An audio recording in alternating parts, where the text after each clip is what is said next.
ঠাম্মি এবং চুমকিকে উচিত জব্দ করলো ছুটি এবং অভি। হ্যাপি ভার্স 70 দেখা যাবে আজকের পর্বে। বিস্তারিত জানতে ভিডিওতে একটি লাইক দিয়ে চ্যানেলটি সাবস্ক্রাইব করে সম্পূর্ণ ভিডিওটি দেখতে থাকুন। গল্পের শুরুতেই আমরা দেখতে পাবো ছুটির কোনো প্রমাণ কেউ বিশ্বাস করছে না। ঈশা, ঝুমকি, ঠাম্মি কেউ তাকে বিশ্বাস করছে না। সবাই তাকে অনেক অপমান করছে, কিন্তু পাশে এসে দাঁড়ায় অভি। অভি এসে ছুটিকে বলে, ছুটির দ্বারাও তোমার বুদ্ধির না কোনো জবাব নেই। যা শুনে ঘরের পুরো সবাই অবাক হয়ে যায়। অভি তখন বলে, কোনো প্রমাণ ছাড়া কাউকে দোষী বানানো যায় না। আগে সত্যিটা সামনে আসুক, তারপর বিচার করা হবে। এরপর ইন্দ্র সেখানে এসে দাঁড়ায়। ইন্দ্রকে দেখে ছুটিও অবাক হয়ে যায়। এসা, ঝুমকিও অবাক হতে থাকে আর মনে মনে ভয় পেতে থাকে। ইন্দ্র বলে, আমার বোনকে বাড়ি থেকে বের করে দেওয়ার প্রশ্নই ওঠে না। ও প্রথম দিন থেকে বলেছিল নির্দোষ, আর আজ সেই কথার প্রমাণ করতে এসেছে। যা শুনে ঠাম্মি রাগান্বিত হয়ে যায়। ঠাম্মি তখন ছুটিকে বলে, তুমি যতই নাটক করো না কেন, তোমার কথা আমরা কেউ বিশ্বাস করি না।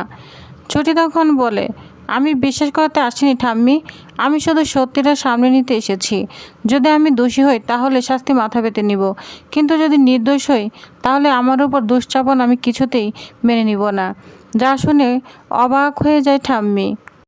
এদিকে অভি বলে, তোমরা হয়তো ছুটির কথা শুনতে চাচ্ছ না, কিন্তু আমি একজন আইনজীবী হিসাবে কিছু প্রমাণ সংগ্রহ করেছি এবং ছুটির বিরুদ্ধে যা যা হয়েছে সবই সংগ্রহ করেছি, আর সে প্রমাণ আমি তোমাদের সবাইকে দেখাবো। যা শুনে ঝুমকি তো অনেক ভয় পেতে থাকে। তারপর অভি ইন্দ্রকে বলে সব কিছু সেট করতে। তখন ইন্দ্র ভিডিওটা সবার সামনে প্লে করতে থাকে।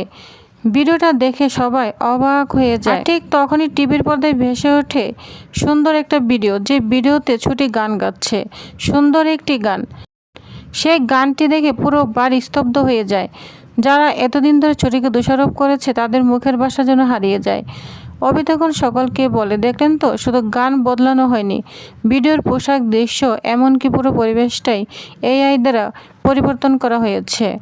এই সত্য সামনে আসতেই অভির মা অনেক খুশি হয়ে যায়।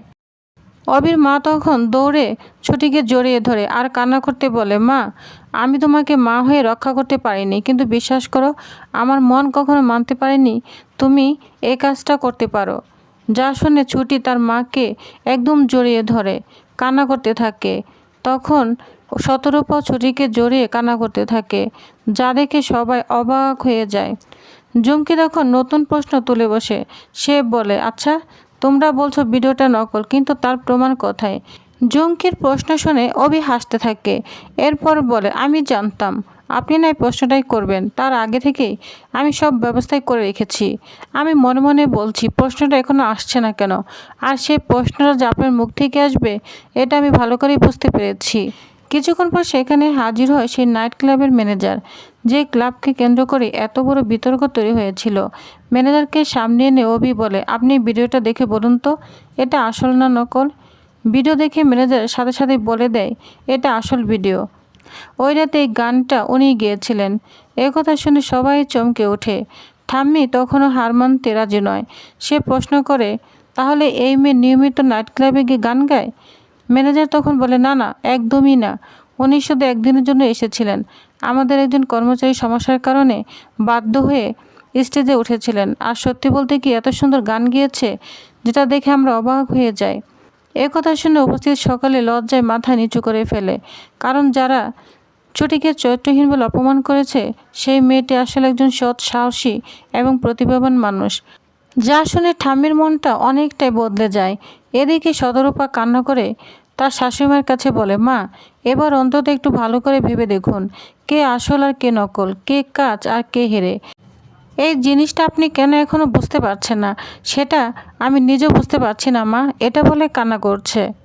তখন ওইখানে অভি এগিয়ে আসে। তার মুখে হতাশা, কিন্তু সেই সঙ্গে রয়েছে নিজের পরিবারের প্রতি গভীর ভালোবাসা। সে বলে, আমি যখন ছুটিকে বিয়ে করে বাড়িতে নিয়ে এসেছিলাম তখন আমি ওকে আমাদের পরিবারের প্রত্যেকটা মানুষের কথা বলেছিলাম। আমরা কে কেমন, কার স্বভাব, কে কাকে কতটা ভালোবাসি, আমরা সবাই একত্রে থাকি, একত্রে আমাদের পরিবার, খুব ভালো একটা পরিবার, সব কিছু ওকে বলেছিলাম। কিন্তু ঠাম্মি, আমি গর্ব করে বলেছিলাম আমাদের পরিবার অন্য পরিবারের মতো নয়। এখানে সবাই একে অপরকে আগলে রাখে, বিপদে পাশে দাঁড়ায়, কিন্তু কাল যা ঘটলো সেটা দেখে আমি নিজের কাছে লজ্জা পেয়েছি। একটা মেয়েকে অপবাদ দিয়ে এত রাতে তোমরা বাড়ি থেকে তাড়িয়ে দিয়েছ। তোমরা একটা বড় ভাবলে না এই মেয়েটা এত রাতে কোথায় যাবে? এ কথা শুনে অবির মার চোখে জল চলে আসে, কারণ সত্যিটা কেউ সেদিকটা ভাবেনি। এরপর অবি ঠাম্মির সামনে গিয়ে দাঁড়ায়। সে হালকা এসে বলে, জানো ঠাম্মি, ছোটবেলা থেকে আমি একটা মানুষকে সবচেয়ে বেশি সম্মান করেছি, সবচেয়ে বেশি বিশ্বাস করতাম, সে হচ্ছে তুমি ঠাম্মি। ঠাম্মি তখন অবাক হয়ে অবির দিকে তাকিয়ে থাকে। অবি তখন আরও বলতে থাকে, এবার তুমি ভুল করেছো ঠাম্মি, তোমার রাগ আর জেদের কারণে তুমি নিজের মনের ভালো মানুষটাকে হারিয়ে ফেলেছ। যা শুনে ঠাম্মির চোখ অনেকটাই ভিজে যায়, কিন্তু মনে মনে তার ক্ষোভটা থেকে যায়। অন্যদিকে ঝুমকি এসে বলতে থাকে, অবি, তাহলে তুমি কি বলতে যাচ্ছ, ছুটি এবারে যোগ্য বউ? অবি তখন এক মুহূর্ত দেরি না করে বলে, হ্যাঁ অবশ্যই যোগ্য বউ। ছুটির মতো যোগ্য বউ এবারে আর কেউ নেই, আর ভবিষ্যতেও হবে না। যা শুনে ছুটি তো অবাক হয়ে অবির দিকে তাকিয়ে থাকে, কারণ সে কখনো ভাবেনি অবি এভাবে তার পাশে দাঁড়াবে। ঝুমকি তখন আবারও প্রশ্ন করে। সে বলে, ঠিক আছে, ছুটি যে নির্দোষ সেটা সবাই মেনে নিল, কিন্তু একটা প্রশ্নের উত্তর এখনও পাওয়া যায়নি। সবাই অবাক হয়ে ঝুমকির দিকে তাকায়। ঝুমকি তখন বলে, ছুটি যদি এতই ভালো মেয়ে হয় তাহলে সে বাইরে শাখা বলা কেন খুলে গান গাচ্ছিল? যা শুনে সবাই অবাক হয়ে যায়, কিন্তু অভি তখন পরিস্থিতি সামলে নেয়। সে হেসে বলে, এই উত্তরটা আমি দিচ্ছি। আসলে ছুটি শাখা বলারটা আমি খুলে নিয়েছিলাম, কারণ ওর জন্য আমি নতুন শাখা বলা অর্ডার করব, এই জন্যই, আর কিচ্ছু নয়। অবির উত্তর শুনে অনেকেই অবাক হয়ে যায়। ঝুমকির মুখটা একদম ফ্যাকাশে হয়ে যায়, কারণ এবার তার হাতে আর কোনো অভিযোগ নেই। এদিকে অবির মা পরিবেশটা হালকা করার জন্য ছুটির কাছে গিয়ে বলে, অনেক হয়েছে মা, এবার তুমি ঘরের ভিতরে যাও, আমি তোমার জন্য খাবার ব্যবস্থা করছি। ছুটি কিছু বলার আগে অবি বলে ওঠে, না মা, আজকে একটু একা থাকতে দাও। সবাই অবাক হয়ে তাকায়।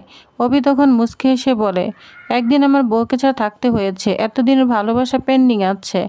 কথাটা শুনে সবাই লজ্জা পেতে থাকে, আর ঝুমকি তো অনেক রাগান্বিত হতে থাকে, কিন্তু ছুটির মুখটা লাল হয়ে যায়। মনে মনে সে ভাবে, এবার বুঝি বিপদ নেমে আসছে। সে এত ভালো ভালো কথা বলছে, ঘরে গিয়ে তার যে কী অবস্থা হবে সেই জানে। এটা মনে মনে ভাবছে ছুটি। এদিকে অভি এমন একটি কাজ করে যা কেউ কল্পনাই করতে পারেনি। তখন অভি ছুটিকে একদম কোলে করে নিয়ে তার রুমের দিকে নিয়ে যায়, যা দেখে ঠাম্মি অভির বাবা চোখ বন্ধ করে ফেলে এবং অনেক লজ্জা পেতে থাকে। এদিকে যা দেখে অভির মা হাসতে থাকে, সে খুব খুশি হয়ে যায়। ঠাম্মি বলে, আবারও শুরু হলো আধিক্যতা। এরপর অভি ছুটিকে নিয়ে দরজা বন্ধ করে দেয় এবং বিছানার মধ্যে ফেলে দেয়। তখন ছুটি অনেক ব্যথা পায়। তখন ছুটি রাগান্বিত হয়ে যায়, বলছে, আপনার সাহস হলো কীভাবে?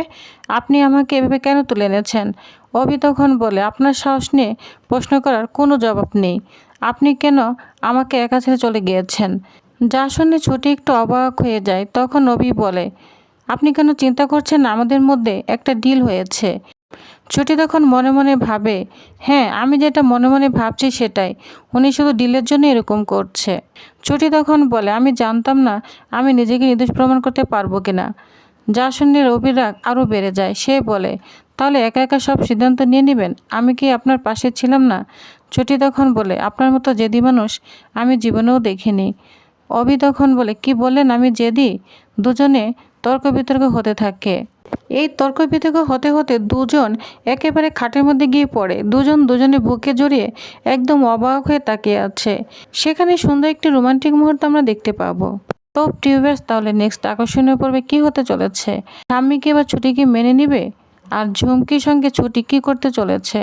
তো নেক্সট আপডেটটি জানতে অবশ্যই আমার সাথেই থাকুন। ধন্যবাদ।